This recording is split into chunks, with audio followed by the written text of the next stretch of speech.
बानू, मला तुझं म्हणणं पटतंय, परंतु हे देखील सत्य आहे की महाशिवरात्रीच्या उत्सवानिमित्त मला गडावर जाणं हे अनिवार्य आहे. ह्या वेळेला महाशिवरात्रीचा उत्सव हात झाला तर नाही चालणार का देवा? परंतु बानू, हे कसं शक्य आहे? का नाही देवा? तुम्ही जिथं असाल तिथं लोक तुमच्या दर्शनासाठी येतात. मग तुम्ही हाता असला काय आणि गडावर असला काय, तुमचं दर्शन होणं हे महत्वाचं.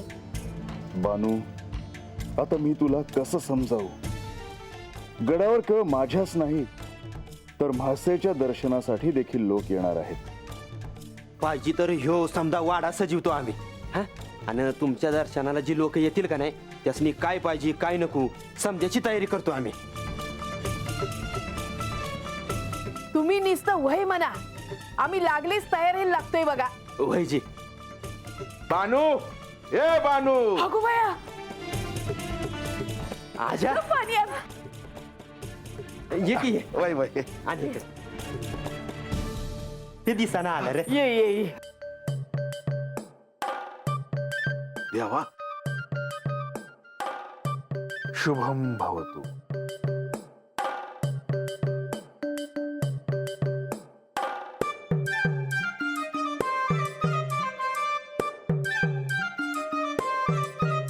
देवा, तुम्ही हद्द हायसा हे ठाव नव्हतं बघा. तुमचं दर्शन झालं हे भाग्यच आमचं. अजून काय हो? अजामेळ, जेजुरी तुझे स्वागत आहे. आता महाशिवरात्र आहे, तेव्हा तुमचं दर्शन घ्याय हात आलो म्या. काय ग बाळू, आणि तुम्ही समजे असं गप कशा पायी हायसा? मी सांगतो, बानूचं असं म्हणणं आहे की मी इथेच थांबावं, जाऊच नाहीये. मला वाटलं होतं की आता समज बरं असेल, पण म्या जाण्या अगोदर जसं होतं तसंच आहे वय. माझं इतकंच मागणं आहे का देव जसं गडावर असतात तसं त्यांनी हतभी राहावं. यात काय चुकलं आहे माझं? बानू, तुझ्या हे कसं ध्यानात येत नाही की महाशिवरात्रीच्या उत्सवानिमित्त सर्वजण गडावर येणार? आम्ही बी त्याच्यासाठीच आलो या देवा. महाशिवरात्रीला तुमचं दर्शन व्हावं हीच आमची बी इच्छा आहे. होय ना, मग मी इथे कसं थांबू? देवा, लहान तोंडी मोठा घास घेतोया. मला जे आहे ते बोलावं असं वाटतं बघा मला. देवा, आता गडावर तुमचं दर्शन घ्या लोक येणार आहेत, म्हणजे आम्ही बी त्याच्यासाठीच आलोया. पण काय अजामेळ, अजामेळ निसंकोचपणे बोल. देवा, बानू जे म्हणतीया ते चुकीचं नाही बघा. तुमच्या संग लगीन झाल्यावर संसाराचं सपन बघितलंय माया पोरीनं. अजामेळ, तिचं म्हणणं अनुचित आहे असं माझं नाही म्हणणं. मग या वेळेला तिचं मागणं मान्य करायची. अजामेळ, एक पिता म्हणून बानूचं म्हणणं तुला मान्य आहे हे मी समजू शकतो,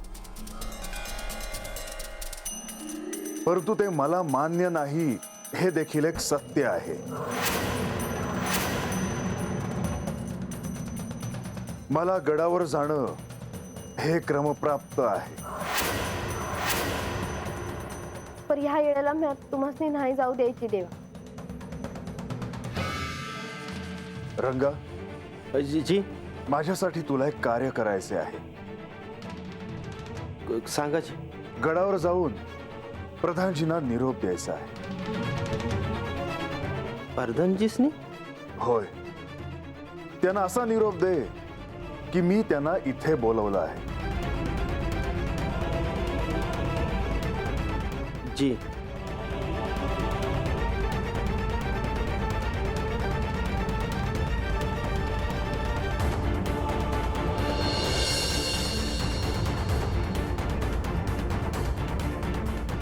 हो पाहुणं.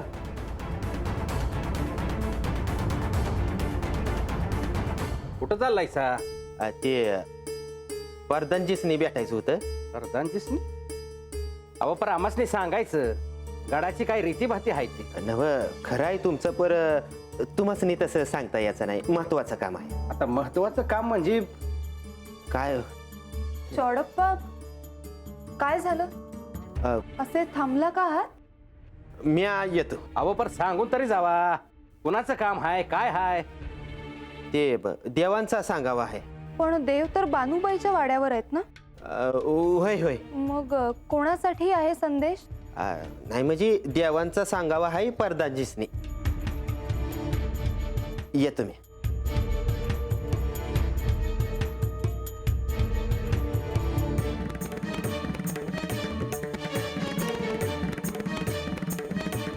तुम्ही बानूवाड्यातून आला आहात ना? जी.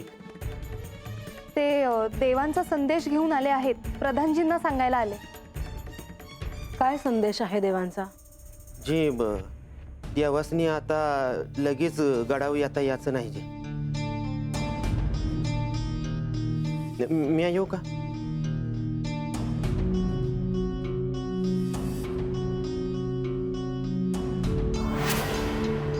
श्री खंडेरायांच्या संदर्भात काहीतरी वार्ता गडावर आली आहे असं मला जाणवतंय.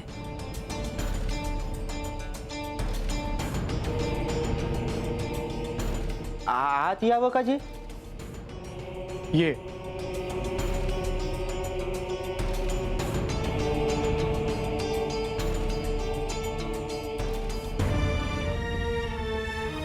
तू आणि इथे होय जी. ते सांगावा आहे देवांचा.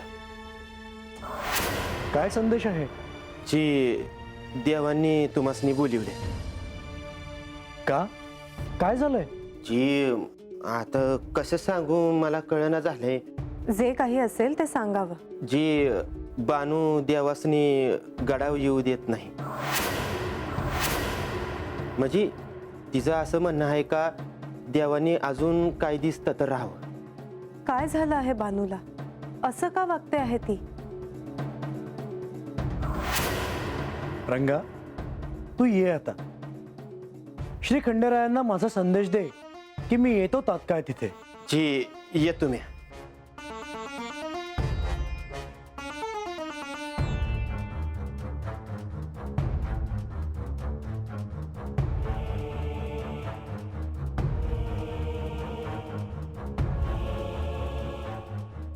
मी ऐकते आहे ते खरं आहे का? श्री खंडेरायांचा संदेश आला आहे तेच ना? हो, पण काय संदेश आहे ते मला कळेल का? देवी, आपण रागवू नये. परंतु बाणाईने श्री खंडेरायांना थांबवून ठेवले आहे. बाणाईचे म्हणणे आहे की देवांनी गडावर जाऊ नये.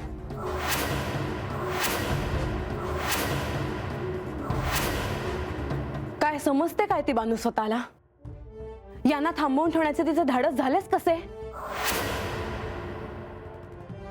म्हाळसा, तुम्ही आधी शांत व्हा. देवी, मी स्वतः जाईन आणि गडावर श्री खंडेरायांना घेऊन येईन. महाशिवरात्रीच्या आधी हे एक विघ्नच आहे.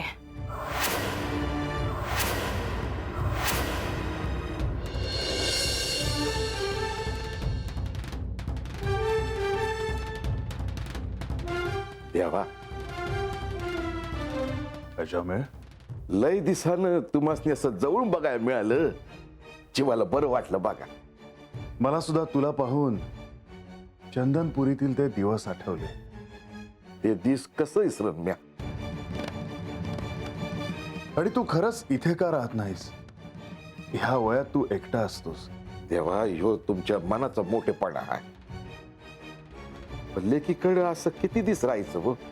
अजामेळ, अरे मी असा विचार केला का की मी माझ्या भक्ताकडे कसं राहायचं, माझ्या होणाऱ्या पत्नीकडे कसं राहायचं. अजामेळ, ह्या धारणा सोडून दे. आणि तसंही तुझं माझ्यावर ऋण आहे. जर तू मला तुझ्याकडे राहून दिलं नसतंस तर माझं काय झालं असतं? तुम्ही लाजीवता बघा गरीबाला. बर अशामेळ कसा आहेस तू? बरं आहे. परंतु तुझ्या चेहऱ्यावर ही चिंता कसली? काय नाही जी. अशामेळ तुझ्या मनात जे असेल ते बोलून टाक. देवा, लई दिसाने हत आलो तरी अजून मोर तेच वाढून ठेवलं आहे. ते बघून जीवाचा घोर वाढलाय एवढंच. होय, तू आलास आणि बानूचा हट्ट तू प्रत्यक्षपणे पाहिलास. देवा, तुम्ही बोलता ते बरोबर आहे. पर माया बानूला असं वाटतं की तिला तुमच्या संग राहता यावं. या बानूला समजवलं की ह्यो नाच सोडून दे, हे असं काय बिघडणार नाही. मी असं बोललो की ती मला समजवते आणि राग येते. काय करावं कळत नाही जी. अशामेळ जर मला बानूला दुःखच द्यायचं असतं तर मी आतापर्यंत गडावर गेलो असतो. ती आनंदी राहावी ह्यासाठी मी प्रयत्न करतो आहे. तेव्हा मला ठाव आहे तुम्ही तिच्यासाठी किती करतात. मला तुम्हाला बोल नाही लावायचा. जसं माझ्या भक्तांना माझ्यावर प्रेम करण्याचा अधिकार आहे तसाच माझ्या भक्तांना माझ्यावर रागवण्याचा देखील अधिकार आहे. देवा, रंगा ये. एवढा मोठा गड चढून गेलो, उतरून आलो, माझा जीव पार थकून गेलाय. रंगा हे घे.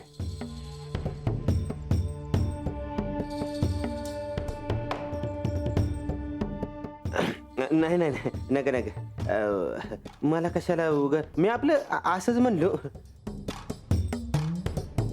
रंगा, आज तू माझ्यासाठी कष्ट घेतले आहेस तेव्हा घे. असं म्हणताय सा? तुम्ही म्हणताय म्हणून घेतो बर का. रंगा, गडावर काय झालं?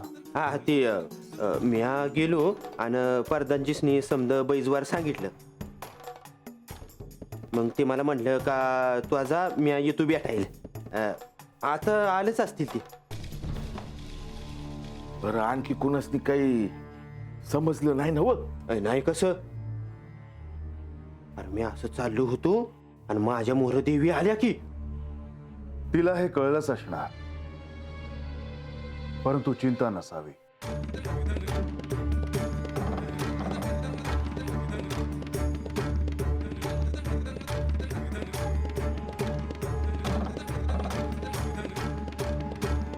बानू, अगं देव काय म्हणलं? थांबत्या ती नव. वय मावशी, म्या काय देवासनी गडावर जाऊ द्यायची नाही बघ. रंग्या, अदुगर हाता ये बघू. काय झालं? ए गंगे, पाण्याचा पळ. गडवर खाली करून करून पाय दुखायला लागलं माझं. काय झालं? अरे रंग्या, तू देवांचा सांगावा घेऊन गेला होतास ना मग गडावर. हा, वय काय झालं तर त्या गडावर? परदानजी म्हणलं म्हणजे ती आता येणार आहे इथं देवांसंग बोलाय. असू दे, ते आले तरी चालेल, पण म्या देवासनी गडावर नाही जाऊ देणार. माझं ठरलं आहे. काय ठरलं आहे बाणाई तुझं?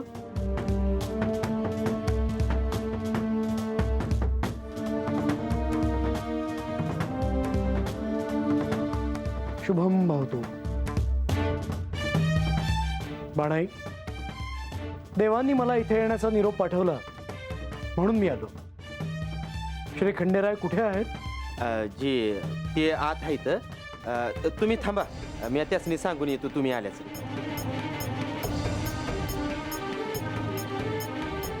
बाणाई, काय घडलं आहे याची मला काही अंशी कल्पना आहेच. श्री खंडेरायांनी इथेच राहावं असं मनोमन तुला वाटत आहे, हो ना? देवा, परदानजी आले ते. चला.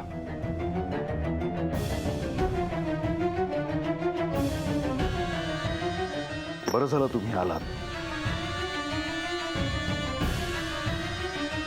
प्रधानजी, आता तुम्हीच मला सांगा, मी अजय देवांकडे मागणं मागितलं आहे ते काही चुकीचं आहे का?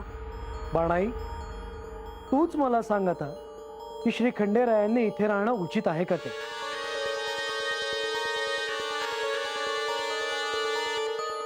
का नाही? देव जसं गडावर राहत्यात तसं त्यांनी हतबी राहावं. मी अभि बायको आहे नव त्यांची. मग देव हत असत्याल तर मला त्यांची सेवा करून भाग्यच मिळेल. निश्चितच तुझ्या या मागणीला श्री खंडेरायांनी देखील नकार दिला नसावा. होय बानू, आणि आपल्याला नियमांचे पालन हे करावेच लागणार. तसेही 15 2दा भेटायचं वचन आहे. आणि मला तेच नग हाय देवा. परंतु बानू, त्याला आता पर्याय नाही. हा केवळ तुझा हट्ट आहे. बाणाई, मागे श्री खंडेराय इथे आले होते तेव्हा त्यांनी तुला शक्तिरूपाच्या काही कथा सांगितल्या होत्या. वय, त्या कथांमधून तुला काही अर्थबोध होतो की नाही याचाच विचार श्री खंडेरायांच्या मनी होता. म्हणून ते इथे राहिले होते, केवळ तुला कळावं म्हणून. श्री महासा देवींनी अनेकदा निरोप पाठवूनही कथा संपेपर्यंत ते इथून गेले नाहीत, हो की नाही? हे खरं आहे. पर आता भी त्यांनी हत राहावं अशी इच्छा आहे माझी. नाही नाही, माझं मागणंच आहे तसं. बाणाई, यावेळी ते शक्य होईल असं वाटत नाही मला. आणि मी देखील तिला हेच सांगायचा प्रयत्न करतो आहे. बाणाई, बंधू म्हणून काही सांगू इच्छितो. तू श्री खंडेरायांची पत्नी जरी असलीस तरी श्री खंडेराय भक्तांसाठी सदैव तत्पर असतात. बानू, तुझ्या या हट्टासाठी मी अशी विभागणी कशी करू? माझं दर्शन घेण्यासाठी गडावर अनेक जण येणार. तू म्हणतेस तसं माझं दर्शन कुठेही घडू शकतं. परंतु जर माझ्या भक्तांना माझं दर्शन हे गडावरच अपेक्षित असेल तर मात्र तसंच होईल. त्यासाठी गडावर सिद्धता सुरू आहे आणि म्हणूनच मला गडावर जाणं हे अनिवार्य आहे. श्री खंडेराय जे सांगत आहेत ते अगदी योग्य आहे. भक्तांची भक्ती श्री खंडेरायांसाठी अधिक महत्वाची आहे. त्याचं असं विभाजन कसं होईल? पण मी अभि देवांची भक्तच आहे की. होय, आणि पत्नी देखील. त्यामुळेच हे सारं तू समजू शकतेस. बाणाई, या साऱ्याचा तू विचार करायला हवास. बानू, मला कोणाच्याही मनाविरुद्ध वागायचं नाही. प्रधानजींना मी इथे बोलवण्याचं कारण हेच की त्यांचं म्हणणं तुला कळावं, माझं म्हणणं तुला कळावं. तेव्हा आता विचार करून निर्णय घे, कारण अंतिम निर्णय हा तुलाच घ्यायचा आहे. तुम्ही म्हणता आहे सर, ते मला पटलं आहे बघा. तुम्ही गडावर जावं जी. बानू, हा निर्णय तू रागावून तर घेत नाहीयेस ना? नाही देवा, मला खरंच तुमचं म्हणणं पटलं आहे. महाशिवरात्रीला तुम्ही गडावर असायला हवं हेच खरं आहे. लवकरच आपली भेट गडावर होईल. तुम्ही सर्वजण देखील गडावर या. येतो. शुभम भवतु. शुभम भवतु.